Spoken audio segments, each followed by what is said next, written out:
Hola, soy Carlos. Con 82 años a mis espaldas me encuentro aquí en un asilo, después de que mi único hijo me quitara hasta el último centavo de mis ahorros y me dejara abandonado como si fuera un trasto viejo. Me prometió que sería temporal, una mentira que me costó todo lo que había construido en mi vida. A veces, la sangre que te une a alguien es la misma que te desangra lentamente. Es una lección muy dura de aprender a esta edad. ¿Alguna vez has sentido una traición tan profunda que te quiebra el alma? Antes de contarte el momento exacto en que descubrí la verdadera profundidad de su codicia, esa conversación que escuché por accidente y que me heló la sangre, déjame un comentario diciendo desde qué parte del mundo me estás escuchando y suscríbete al canal. Créeme, no querrás perderte lo que sucede cuando un padre, después de ser despojado de todo, decide que su dignidad vale mucho más que cualquier lazo familiar. La historia que estoy a punto de contarte no es sobre venganza, sino sobre justicia, una que la vida misma se encarga de servir, y de una manera que nadie espera. Me trajeron a la residencia El Ocaso Dorado hace 3 meses. Javier, mi hijo, y su esposa, Lorena, me dijeron que era para mi bien, que necesitaban hacer unas remodelaciones en mi cuarto en la casa que yo mismo construí. Recuerdo el abrazo de Javier en la puerta. Se sintió hueco, apresurado. Lorena ni siquiera me miró a los ojos, solo sonreía mientras revisaba su teléfono. Te llamaremos todos los días, papá, dijeron. Las primeras 2 semanas cumplieron. Luego las llamadas se hicieron esporádicas. Ahora, el silencio es lo único que recibo de ellos. Me dejaron aquí, en este lugar con olor a desinfectante y soledad, para que me apagara lentamente. La traición no fue solo el abandono, fue el robo meticulosamente planeado. Unas semanas antes de traerme aquí, Javier se sentó conmigo en la mesa de mi cocina, puso unos papeles frente a mí, un poder notarial, y me explicó, con una voz llena de una falsa preocupación, que era para ayudarme a manejar mis finanzas. Dijo que yo ya no debía preocuparme por facturas ni bancos. Lorena, a su lado, asentía con esa sonrisa dulce que ahora sé que escondía la más pura avaricia. Confié en mi hijo. Firmé esos papeles sin leer la letra pequeña, entregándole el control de los $80,000 que había ahorrado durante toda una vida de trabajo duro como carpintero. Todo lo que hice, lo hice por él. Desde que mi esposa falleció, Javier se convirtió en mi único propósito. Pagué su universidad aunque nunca terminó la carrera. Le di dinero para que montara un negocio de importaciones que fracasó estrepitosamente, dejándolo con deudas que yo también cubrí. Liquidé una parte de mi patrimonio, un pequeño terreno que había heredado de mis padres, para que él y Lorena pudieran dar el enganche de su apartamento. Cada vez que venía con problemas yo estaba ahí, extendiendo la mano, esperando que esa fuera la última vez que finalmente sentaría cabeza y se convertiría en el hombre que yo sabía que podía ser. Fui un tonto. No veía que para él yo no era un padre, sino un cajero automático. Las primeras semanas en el asilo fueron una tortura de esperanza. Cada vez que sonaba el teléfono en el pasillo, mi corazón daba un vuelco. Le pedía a la enfermera, Ana, que me ayudara a marcar su número, pero siempre me mandaba al buzón de voz. «Estarán ocupados, Carlos, ya llamarán», me decía ella con lástima en los ojos. Pero los días se convirtieron en semanas, y la verdad se fue asentando en mis huesos como el frío de este lugar. Un día, le pedí a Ana que intentara llamar desde el teléfono de la recepción. La vi fruncir el ceño y colgar. «Parece que el número está bloqueado o fuera de servicio», dijo en voz baja. En ese instante lo comprendí. No estaban ocupados, me habían borrado. El silencio en este lugar tiene peso, se mete en los pulmones y hace que cada respiración sea un esfuerzo. Mis días transcurren en 1900, una neblina de rutinas ajenas, la pastilla de la mañana, la comida insípida a las 12 en punto, las tardes en el salón común donde nadie habla de verdad. Nos miramos unos a otros, ancianos como yo, con la misma mirada vacía de quien espera un tren que nunca llegará. A veces cierro los ojos e intento recordar el olor de mi taller, el aroma del pino recién cortado y el barniz, el sonido de mi sierra cortando la madera con precisión. Ese era mi mundo, un lugar donde yo creaba, donde yo era alguien. Aquí en El Ocaso Dorado no soy más que el residente de la habitación 204, una sombra que se desliza por pasillos que siempre huelen a limpio y a tristeza. Ese número fuera de servicio fue más que una simple desconexión telefónica. Fue la confirmación de mi inexistencia para él. No sentí una rabia explosiva, ni ganas de gritar. Fue algo peor, un frío que se instaló en mi pecho y no se ha ido desde entonces. Comprendí que no se trataba de un olvido o de estar muy ocupados. Fue una decisión calculada. Me habían depositado aquí, vaciado mis cuentas y luego, con la misma frialdad con la que se cancela una suscripción a un periódico, habían cortado el último hilo que nos unía. Me borraron. Y lo más doloroso es que una parte de mí no se sorprendió del todo. Había visto destellos de esa frialdad en Javier durante años, pero mi amor de padre siempre encontraba una excusa, una justificación para su egoísmo. Recuerdo una vez, hace unos 5 años, cuando Javier llegó a mi casa, devastado. Su negocio de importaciones, ese para el que le di casi $20,000 de mis ahorros, había quebrado. Se sentó en mi mesa, la misma que yo construí con mis manos, y lloró. Me habló de deudas, de amenazas, de cómo Lorena estaba a punto de dejarlo. Su desesperación era tan convincente que saqué los papeles de un pequeño terreno que tenía, una herencia de mis padres, y lo vendí para cubrir sus pérdidas. «Te lo juro, papá, te lo devolveré todo», me dijo mientras guardaba el cheque. Nunca vi un centavo de vuelta. Solo vi cómo a las pocas semanas él y Lorena se iban de vacaciones a Cancún para superar el estrés. Yo, mientras tanto, comí más modestamente ese año. La verdadera humillación, sin embargo, llegó en forma de un sobreoficial. Una mañana, Ana, la enfermera de buen corazón que a veces se sentaba a charlar conmigo, me lo entregó con una mirada de preocupación. Era una carta de la administración del asilo. Mi español no es perfecto para leer la jerga legal, pero entendí las palabras clave. 2 meses de pago vencido y notificación de posible terminación de contrato. El suelo pareció desaparecer bajo mis pies. No solo me habían robado y abandonado, sino que ni siquiera se habían molestado en seguir pagando el lugar donde me habían encerrado. Me estaban dejando a la deriva, a punto de ser expulsado a la calle, sin un centavo a mi nombre y con 82 años a cuestas. La crueldad de ese acto me dejó sin aire. Caminar por el pasillo hacia la oficina del director fue el paseo más largo y vergonzoso de mi vida. Cada paso resonaba con el eco de mi fracaso como padre y como hombre. Yo, Carlos Rojas, que nunca le debí nada a nadie, que siempre pagué mis cuentas antes de tiempo, ahora iba a tener que suplicar clemencia. Me sentía pequeño, insignificante. La directora, una mujer de unos 50 años con una expresión eficiente y poco empática, me hizo pasar. Su oficina era impecable y fría, como ella. Me senté en la silla frente a su escritorio, sintiendo el peso de las miradas de todo el personal sobre mí, el viejo al que su familia había dejado de pagar. La dignidad que tanto me esforcé por mantener se estaba desmoronando con cada segundo que pasaba en esa silla. La directora fue directa, sin rodeos. «Señor Rojas, hemos intentado contactar a su hijo Javier en múltiples ocasiones. Las llamadas no entran y los correos electrónicos no son respondidos. La mensualidad tiene un atraso de 62 días. Mientras hablaba, yo solo podía mirar mis manos agrietadas y manchadas por décadas de trabajo.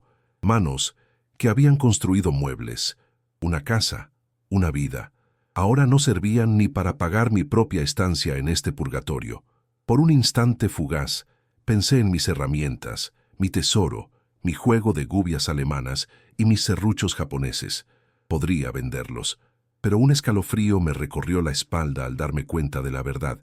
Si se llevaron mi dinero, seguramente también habrían vendido mis herramientas, el alma de mi taller por unas cuantas monedas. Regresé a mi habitación y me senté en el borde de la cama, mirando la pared desnuda. El abandono, el robo, la mentira, todo eso era una herida profunda. Pero la idea de ser echado a la calle, de terminar mis días dependiendo de la caridad pública, encendió algo dentro de mí. No era esperanza, era rabia, una rabia fría y clara como el acero. Miré mis manos de nuevo. Estaban viejas, sí, pero no estaban vencidas. Estas manos todavía sabían construir. Y en ese Momento, en la más absoluta soledad y humillación, supe que no me iba a rendir. No les iba a dar la satisfacción de verme destruido. Recordé algo que ellos no sabían, un secreto que guardé por instinto, un último as bajo la manga, el viejo taller, el terreno que ellos consideraban un pedazo de tierra inútil, y por primera vez en meses, una sonrisa amarga se dibujó en mi rostro. El juego aún no había terminado. Mi plan era simple, pero requería una precisión que a mis 82 años me costaba encontrar. El taller. La escritura de propiedad estaba en una caja de seguridad en el viejo Banco Central, una que solo yo podía abrir. Javier y Lorena nunca supieron de esa caja. Para ellos, mis finanzas eran solo la cuenta de ahorros que tan fácilmente vaciaron. Necesitaba contactar a Miguel, mi abogado y amigo de toda la vida, el único que conocía la existencia de esa caja y el verdadero valor del terreno. Pero, ¿cómo? El teléfono de la residencia estaba vigilado y cada llamada quedaba registrada. Me sentía como un prisionero planeando una fuga. Tenía que salir de aquí, aunque fuera por una hora, y encontrar un teléfono público. La idea me devolvió una chispa de vida, un propósito que la humillación casi había extinguido por completo. La oportunidad se presentó una semana después, durante el paseo semanal al parque que organizaba el asilo. Era una actividad monótona que yo solía odiar, pero ese martes se convirtió en mi única esperanza.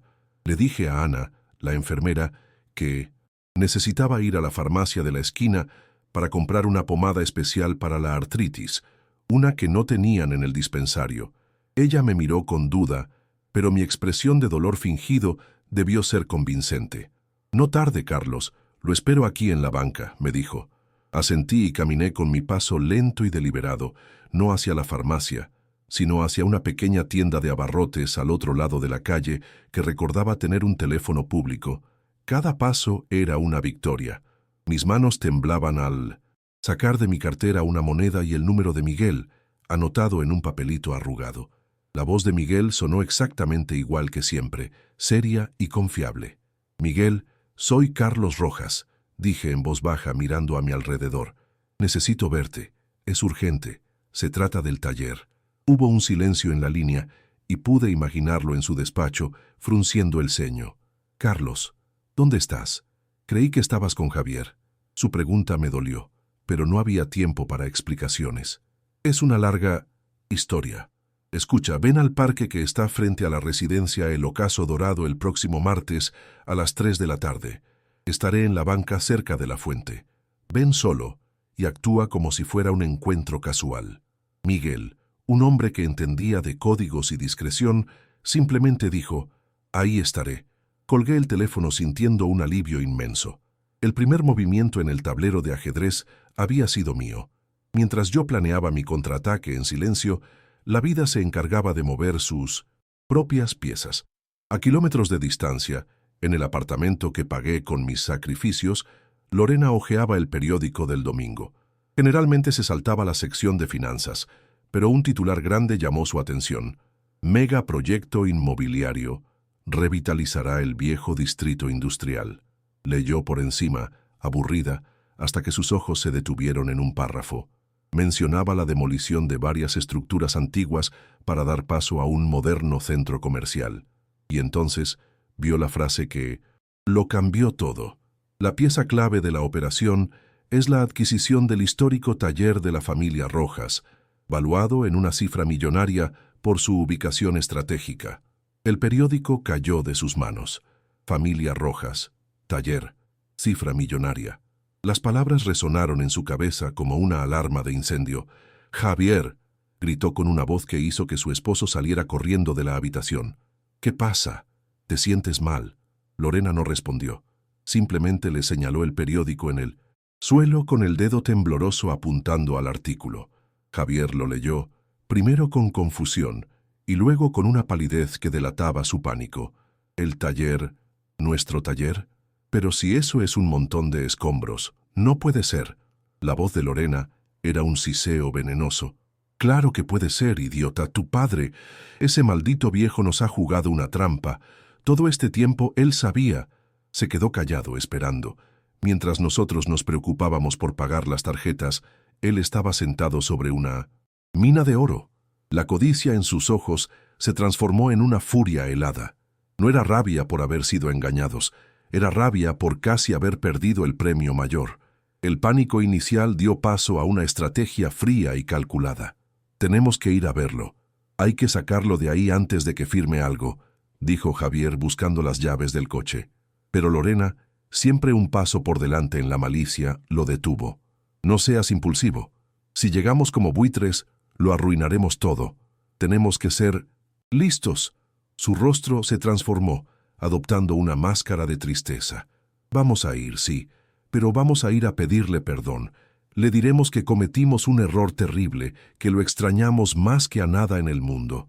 Le llevaremos flores, su postre favorito de la pastelería del centro. Haremos que crea que nuestro amor es lo único que importa. Tenemos que recuperarlo, Javier. Tenemos que recuperar a tu padre. La palabra padre sonaba como si estuviera hablando de un objeto, un activo que necesitaban asegurar. Al día siguiente la actuación comenzó. Yo estaba en mi silla de siempre mirando por la ventana cuando Ana me tocó el hombro. Carlos, tiene una visita muy especial. Me giré y el corazón se me detuvo por un segundo. Eran ellos. Javier sostenía un ramo de flores tan grande que apenas podía verle la cara. Lorena llevaba una caja de la pastelería, con una sonrisa temblorosa y los ojos enrojecidos a propósito. «Papá», dijo Javier, su voz quebrándose en el punto justo. «Perdóname. Hemos sido unos monstruos contigo. No pasa un día sin que nos arrepintamos de lo que hicimos». Lorena se acercó y me abrazó. Fue un abrazo sin calor, un gesto vacío y calculado que me heló los huesos. Yo no dije nada, solo los miré, y en el fondo de sus ojos desesperados vi la verdad. No habían venido a buscar a su padre, habían venido a buscar su dinero. Acepté su abrazo falso y su caja de pasteles con una calma que los desconcertó. Me senté en mi silla de ruedas, no por necesidad, sino como un trono desde el cual observar su patética obra de teatro. Los miré a los ojos, uno por uno, y vi el pánico detrás de sus sonrisas forzadas. Vi la codicia brillando como una fiebre. No había arrepentimiento en sus miradas, solo el miedo a perder una fortuna que creían merecer. Decidí en ese instante que no iba a detener su actuación. Al contrario, les daría el escenario más grande que pudieran desear. Iba a dejar que construyeran su propio pedestal de mentiras, solo para poder disfrutar el momento en que yo mismo lo derribara pieza por pieza.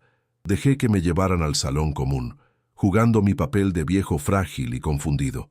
Se sentaron a mi lado, demasiado cerca, invadiendo mi espacio con su falsa calidez. Javier no paraba de hablar de lo mucho que me habían extrañado, de los planes que tenían para mi regreso a casa.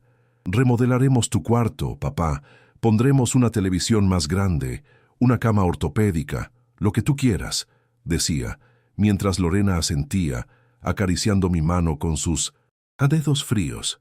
«La casa se siente tan vacía sin ti», mintió ella, y por un segundo casi me río en su cara. Yo me limité a asentir lentamente, emitiendo gruñidos de aparente gratitud. Mi silencio los ponía nerviosos. Intercambiaban miradas rápidas cuando creían que no los veía. Estaban pescando, lanzando anzuelos de afecto para ver si yo picaba. Y yo, el viejo pez que creían tonto, estaba a punto de arrastrarlos al fondo del océano. Fue Lorena, por supuesto, quien intentó dar el primer paso hacia el tema que realmente les importaba. Con una voz suave y melosa dijo: «Papá, hemos estado pensando, con tu salud no deberías preocuparte por cosas como las finanzas o las propiedades. Javier y yo podemos encargarnos de todo. Queremos que vivas tus años dorados en paz, sin una sola preocupación». La palabra propiedades quedó flotando en el aire viciado del asilo. No mencionaron el taller, no todavía. Estaban siendo cuidadosos. Querían que yo mismo les diera la llave. Sentí una oleada de asco, pero la oculté detrás de una expresión de cansancio. «Estoy muy cansado para pensar en eso ahora, hija», dije cerrando los ojos. «Quizás más adelante». Vi la frustración cruzar su rostro por una fracción de segundo, antes de que la reemplazara con una sonrisa comprensiva. El martes siguiente, durante el paseo por el parque, me escabullí como un ladrón hacia la fuente. Miguel ya estaba allí, sentado en una banca, fingiendo leer el periódico. Me senté a su lado, manteniendo la distancia.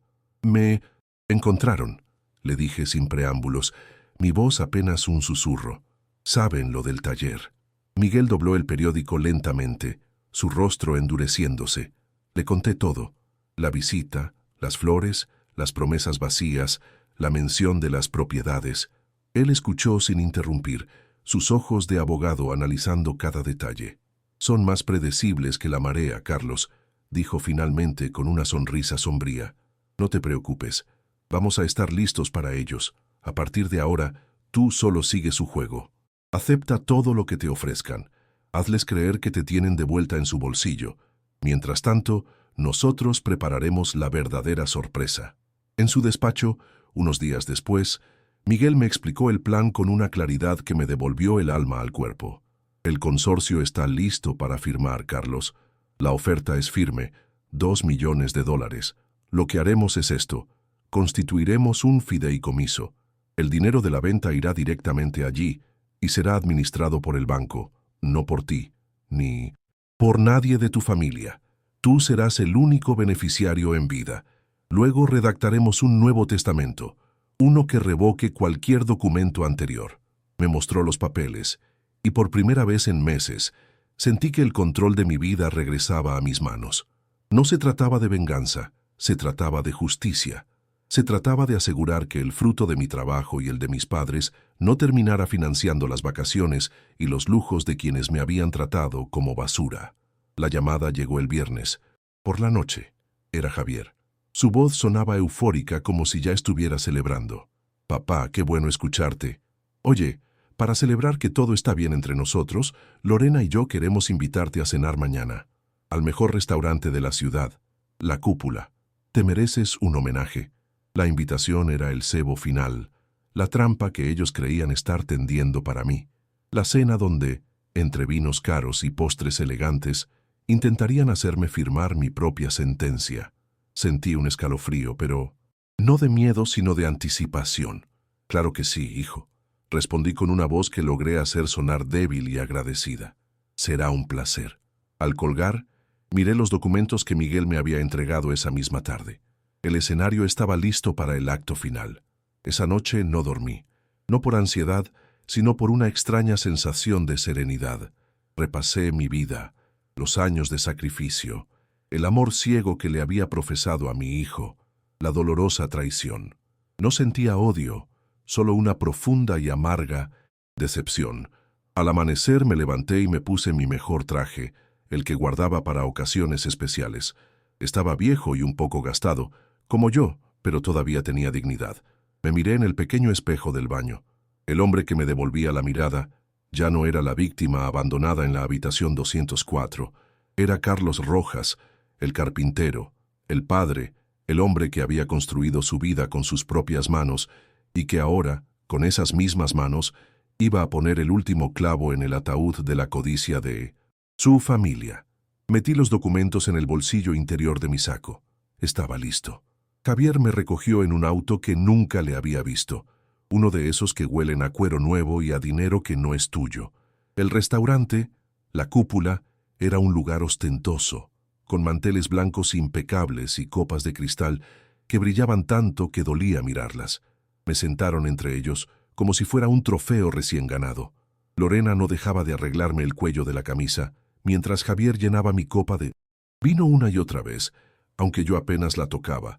Hablaban sin parar, riendo demasiado fuerte, sus ojos brillando con una euforia que no tenía nada que ver con el reencuentro familiar. Yo permanecía en silencio, un actor secundario en su obra de teatro, observando cada gesto, cada mirada cómplice. Sabía que el verdadero menú de esa noche no estaba en la carta. Después del plato principal, cuando el camarero se retiró discretamente, empezó el verdadero festín. «Papá», comenzó Javier, apoyando su codo en la mesa con una familiaridad que me revolvió el estómago. «Hemos estado pensando, con todo esto del taller y la venta, es mucho estrés para ti. No queremos que te preocupes por abogados, contratos, números». Lorena, la maestra de la manipulación, tomó la palabra, su voz un susurro meloso. «Tu salud es lo primero, Carlos. Queremos que vivas como un rey, sin una sola preocupación. Deja que nosotros nos encarguemos de la parte aburrida. Yo asentía lentamente, masticando un pedazo de pan, dándoles toda la cuerda que necesitaban para ahorcarse. Podía ver la fortuna reflejada en sus pupilas, un brillo febril y hambriento. Y entonces, como una maga sacando un conejo del sombrero, Lorena extrajo de su costoso bolso una carpeta de cuero. La abrió sobre la mesa con un gesto estudiado, revelando un documento lleno de cláusulas y espacios para firmar. Era un poder notarial, aún más amplio y definitivo que el primero que me hicieron firmar. Con una sonrisa que no llegaba a sus ojos, me acercó un bolígrafo de oro. Solo una firmita aquí, suegrito. Es para poder agilizar todo, para que el dinero esté seguro con nosotros, para que podamos empezar a construir tu nueva vida, todos juntos. El aire se volvió denso. Ese era el momento, el golpe de gracia con el que pensaban asegurar su victoria, su herencia en vida. La pluma dorada brillaba bajo la luz, esperando sellar mi destino. No toqué el bolígrafo. En su lugar, sonreí por primera vez en toda la noche, una sonrisa genuina pero helada que los tomó por sorpresa. Lentamente, con la calma de un hombre que no tiene nada que perder, metí la mano en el bolsillo interior de mi saco. Sus sonrisas se congelaron, reemplazadas por una mueca de confusión. ¡Qué coincidencia!, dije, y mi voz sonó extrañamente fuerte en el murmullo elegante del restaurante. Yo también traje unos papeles que quería mostrarles. Saqué un sobre grueso y lo puse sobre la mesa, justo al lado de su documento. La expresión de Javier vaciló. Lorena frunció el ceño, su instinto de depredadora detectando que la presa acababa de mostrar los dientes. El juego había cambiado de repente, y ellos ya no llevaban la delantera. Puse sobre el mantel blanco el primer documento que saqué del sobre. Era el contrato de venta del terreno, debidamente notariado, sellado y firmado la semana anterior. Con mi dedo índice señalé la cifra final, clara e inconfundible. $2 millones, dije en voz alta, saboreando cada sílaba. El taller se vendió. Un buen precio, ¿no creen? Las mandíbulas de ambos cayeron al unísono.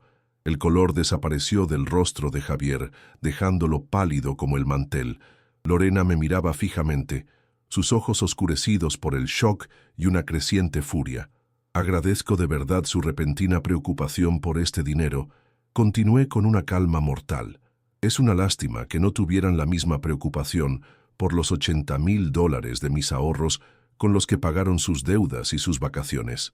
Antes de que pudieran articular una palabra coherente, deslicé el segundo documento sobre la mesa. Era el acta constitutiva de un fideicomiso. Y antes de que pregunten, expliqué, mi voz firme como el roble de mi viejo taller. Todo el dinero, hasta el último centavo, ha sido transferido a este fideicomiso. Es irrevocable. El banco lo administra y yo, solo yo, soy el único beneficiario en vida. Hice una pausa para que el peso de mis palabras los aplastara. Luego saqué el último papel, una copia de mi Nuevo Testamento. Y este documento, dije mirándolos directamente a los ojos, es para evitar cualquier malentendido a futuro. Quería asegurarme de que todo quedara claro. Sus nombres, curiosamente, no aparecen por ninguna parte. El silencio que siguió fue más ruidoso que una explosión.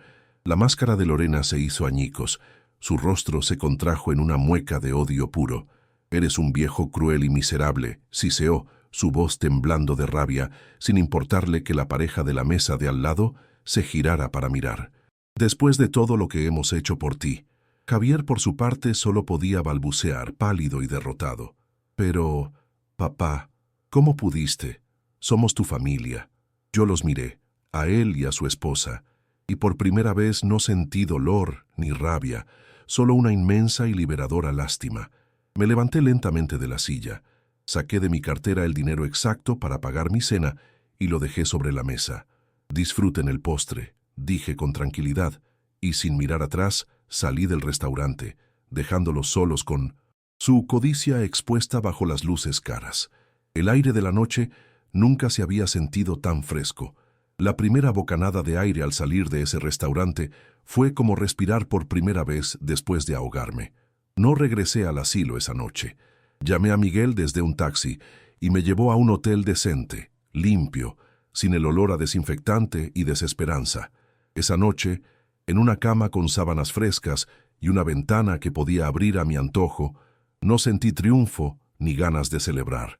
Sentí paz, un silencio, profundo que no era el silencio del abandono, sino el de la liberación. Me quité el traje viejo, lo doblé con cuidado y me di cuenta de que no solo me había deshecho de 2 parásitos, sino también del peso de una vida entera de decepciones. Por primera vez en años dormí sin la amarga sensación de haber fracasado como padre, porque entendí que su fracaso nunca fue el mío. Me contaron después, a través de Miguel, que el espectáculo en el restaurante fue memorable. Lorena, fuera de sí, volcó una copa de vino y gritó acusaciones al aire, mientras Javier intentaba calmarla pálido y sudoroso. Los echaron del lugar. Durante las semanas siguientes, mi teléfono, ahora un número nuevo y privado, no recibió sus llamadas desesperadas, pero la oficina de Miguel sí. Pasaron de las súplicas a las amenazas veladas de acciones legales que mi abogado desestimó con una risa. La presión de las deudas que habían acumulado, esperando mi fortuna para cubrirlas, finalmente los aplastó. Su relación, que siempre fue una sociedad de intereses, no soportó el fracaso. La última vez que supe de ellos, estaban en proceso de divorcio, culpándose mutuamente por haber perdido el premio mayor que creyeron tener en sus manos. No compré una mansión ni un coche de lujo. Con una parte del dinero, adquirí un apartamento luminoso en el último piso de un edificio tranquilo, con un balcón que da a un parque lleno de niños y perros. Lo primero que hice fue buscar a Ana, la enfermera de buen corazón del asilo. Ofrecí trabajo como mi asistente personal y compañera, con un sueldo que duplicaba lo que ganaba, soportando la tristeza de aquel lugar. Cuando aceptó, con lágrimas en los ojos, le entregué un sobre. Dentro estaba el recibo del pago total de la hipoteca de su casa. Ver su rostro, la incredulidad y la gratitud pura, fue el primer dividendo real que mi nueva fortuna me pagó. Fue mi manera de agradecer la dignidad que ella me mostró cuando la mía estaba por los suelos, pero necesitaba algo más que comodidad. Necesitaba un propósito. El olor a madera, la sensación de crear algo con mis manos, eso era lo que extrañaba. Así que creé la Fundación Rojas de Oficios. Con ella, financiamos becas completas para jóvenes sin recursos que quieren aprender un oficio. Carpintería, soldadura, sastrería. No hay nada que me llene más que visitar los talleres y ver a esos muchachos y muchachas con los ojos brillantes de concentración, aprendiendo a transformar la materia prima en algo útil y hermoso. Les digo que un título universitario es bueno, pero unas manos que saben crear son un tesoro que nadie les puede robar.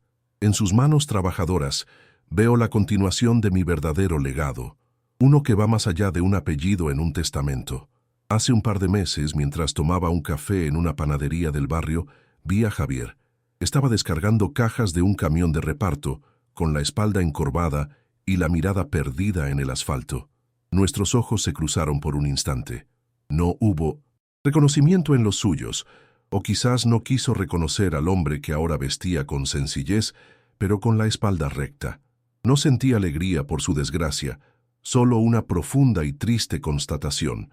La vida le había quitado el disfraz de lujo que tanto le gustaba y lo había dejado con lo que realmente era, un hombre vacío, sin oficio ni beneficio, carcomido por una codicia que lo había consumido todo. Él y Lorena habían construido su vida sobre un castillo de naipes, y yo, sin quererlo, había sido el soplo de viento que lo derrumbó. Ahora cada mañana me siento en mi balcón con una taza de café, viendo el sol salir sobre los árboles del parque. Ya no pienso en la traición ni en el abandono. A veces la vida te quita todo para hacerte espacio. Me quitaron mi casa, mi dinero y la ilusión de una familia, pero a cambio me devolvieron algo mucho más valioso. Me devolvieron a mí mismo. Aprendí a los 82 años que la dignidad no es negociable y que la verdadera riqueza no es el dinero que acumulas en el banco, sino la paz que sientes en el alma al final del día. Y esa, mis amigos, es una fortuna que nadie, absolutamente nadie, te puede arrebatar jamás. Si conoces a alguien que necesita escuchar este mensaje de autoconfianza, por favor comparte este video con esa persona. No te olvides de suscribirte para más historias sobre encontrar tu propio camino, incluso cuando no es el que los demás esperan. Gracias por escuchar. La vida, a veces, te quita el suelo de los pies, solo para enseñarte que puedes construirte alas. Hoy ya no vivo en la residencia El Ocaso Dorado. Me mudé a un apartamento cómodo, no lujoso, pero lleno de luz. Cada mañana me siento en mi balcón, que da a un parque lleno de vida, y me tomo un café sin prisa. El aire que respiro es mío. La puerta que abro y cierro es mía. Ya no hay olor a desinfectante, solo a café recién hecho y a la tierra mojada del jardín de abajo.